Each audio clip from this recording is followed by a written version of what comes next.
अस्सलाम वालेकुम friends, welcome back to my YouTube channel daily tips with अस्मा।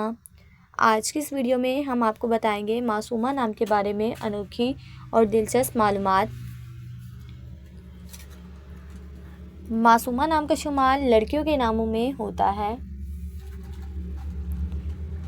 मासूमा एक इस्लामी नाम है।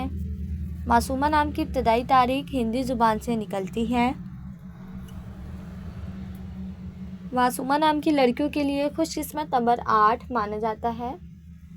माहिरीन के मुताबिक मासूमा नाम की लड़कियां बहुत खुश मिजाज होती हैं। मासूमा नाम का मतलब है पाक, बेगुनाह।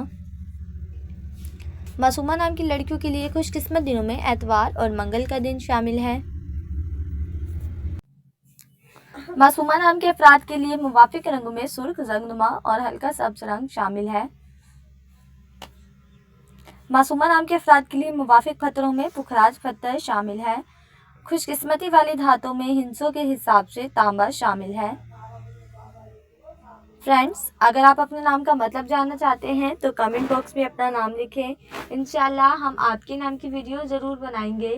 Thanks for watching. अल्लाह हाफिज़।